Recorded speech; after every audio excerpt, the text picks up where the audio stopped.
لیکن ضمنی حقیقت یہ ہے کہ استحکام اور خوشحالی دو متضاد مختلف چیزیں ہیں۔ معیشت کا استحکام صرف یہ نہیں کہ حکومت دیوالیہ ہونے سے بچ جائے۔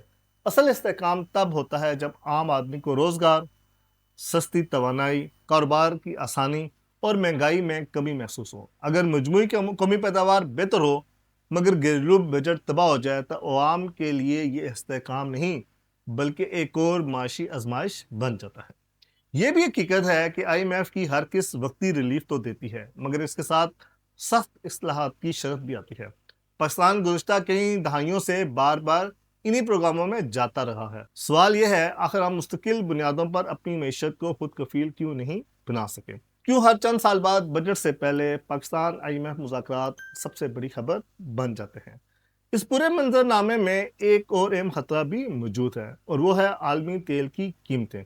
مشرق وسطیٰ میں کشیدگی بڑھنے کے بعد عالمی منڈی میں توانائی کی قیمتوں میں اتار چڑھاؤ دیکھا جا رہا ہے۔ اگر عالمی سطح پر تیل مہنگا رہتا ہے تو پاکستان میں مزید پیٹرول، بجلی اور ٹرانسپورٹ مہنگی ہونے کا خدشہ ہے۔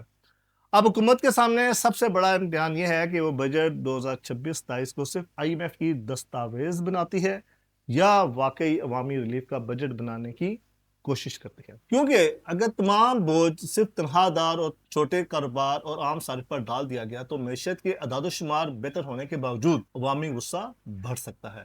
پاکستان اس وقت صرف ایک بجٹ نہیں بنا رہا بلکہ اپنے معاشی مستقبل کا راستہ طے کر رہا ہے۔ سوال صرف یہ نہیں کہ آئی ایم ایف کیا چاہتا ہے، اصل سوال یہ ہے کہ پاکستان کی اپنی معاشی ترجیحات کیا ہیں۔ کیا ہم ایسی معیشت چاہتے ہیں جہاں خسارہ کم ہو یا ایسی معیشت جہاں عام آدمی کو بھی سکون کا سانس میسر آ سکے؟ فیصلہ اگلے بجٹ میں ہوگا اور اس فیصلے کا اثر صرف اسلام آباد کی فائلوں تک محدود نہیں رہے گا بلکہ پاکستان کے ہر گھر، ہر دکان، ہر فیکٹری اور ہر بجلی کے میٹر تک جائے گا۔ جی ناظرین، آپ کو ویڈیو کیسی لگی کمنٹس میں اپنی رائے بتائیں اور چینل کو لائک سبسکرائب کریں۔ پاکستان زندہ باد۔